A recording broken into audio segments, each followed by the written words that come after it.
Hello friends, my YouTube channel Dimple Akhtar আপনাদের সবার জন্য একটা নতুন ভিডিও নিয়ে হাজির হলাম।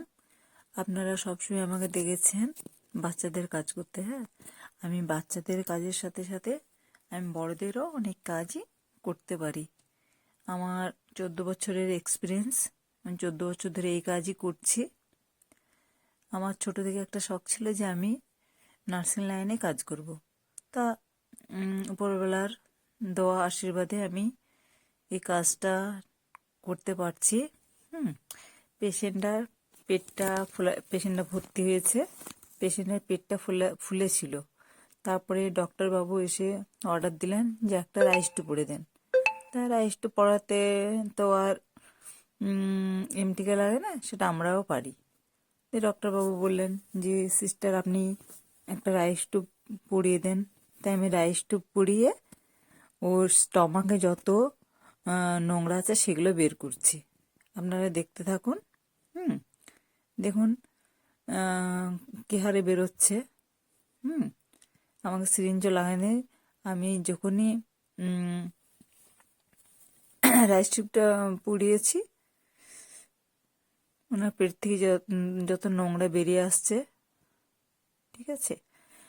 তাই এইভাবে দেখলাম আস্তে আস্তে পেট ফোলাটা কমতে লেগেছে, পেট ফোলাটা কমে যাচ্ছে, পেটটা ফোলা কমে গেল অনেকটাই আস্তে আস্তে। তো প্রায় 1.5 লিটার মতো স্টমাক থেকে বেরিয়েছে। পেশেন্টটা আরাম পেল। পেশেন্টটার কমপ্লেন ছিল যে ওনার কিছু খেতে ভালো লাগছে না, খেলে পারে গা বমি বমি করছে, তারপরে অস্বস্তি বোধ হচ্ছে, মানে গ্যাস হয়ে গেছে এরকম। তার জন্য যাই হোক, রাইস টু পড়ানোর পর আমরা সফলতাই পেলাম। ওনার সমস্ত নোংরা বেরিয়ে গেল, পেট ফোলা কমে গেল। পেশেন্টটাও বলল যে আমাকে অনেকটা এখন ভালো লাগছে মা। তাই বললো। ওনার বয়স 46 কি 48 বছর বয়স হবে এরকম। উনি বললেন যে আমার তো আর সেরকম কষ্ট ফিল করছি না, আমার এখন ভালোই লাগছে। তা আপনাদের যদি আমার ভিডিও ভালো লাগে, শেয়ার কমেন্ট লাইক করবেন, সাবস্ক্রাইবার করবেন, আর আরও 5 জনকে দেখার সুযোগ করে দিবেন। দেখুন, হয়তো অনেকে ভাববেন যে পেশেন্টের কষ্ট হচ্ছে না, উনি আরাম পাচ্ছেন যেহেতু পেট ফোলাটা কমে গেছে।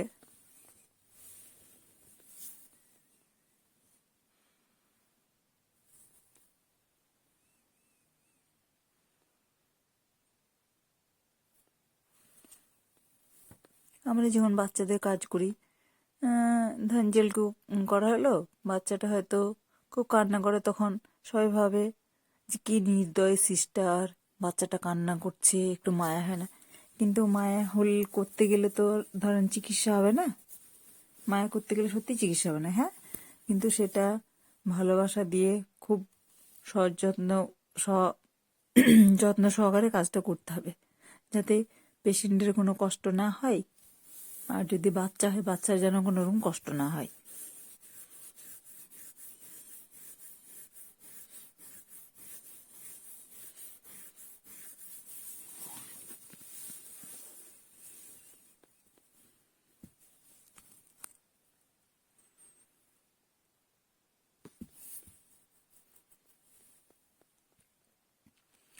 আমার সঙ্গে আমার সাথে সহযোগিতা করছেন সিস্টারগুলো। যে কোনো কাজ একা হয় না, আর 2-3 জনকে সঙ্গে নিতে হয়, নাহলে কিন্তু কাজটা করা সম্ভব হয় না। যেমন একটা হসপিটাল চালাতে গেলে সিস্টার লাগে, ডক্টর লাগে, তারপরে ম্যানেজমেন্টের জন্য ম্যানেজার নিতে হয়, রিসেপশন, ফার্মাসি, ওয়ার্ড বয়, মাসি, সব কিছুর প্রয়োজন হয়, তাই না?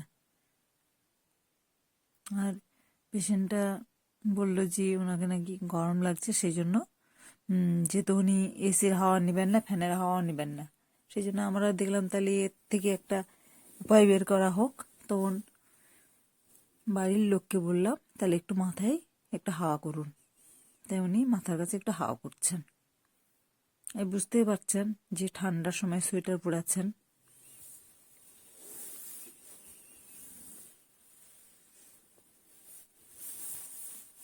পেশেন্টটাও আমার কাজে খুবই খুশি হয়েছে, বাড়ির লোকও বললো আপনি এটা করে দিলেন বলে আমার পেশেন্টটা অনেকটা আরাম পেল।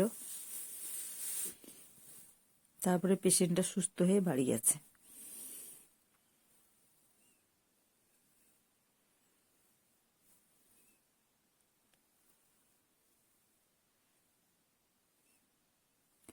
আমার ভিডিও যদি আপনাদের ভালো লাগে তাহলে শেয়ার কমেন্ট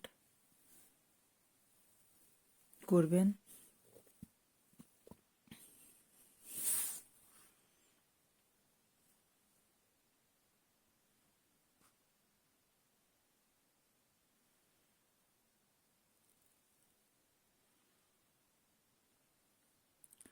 ওকে, বাই।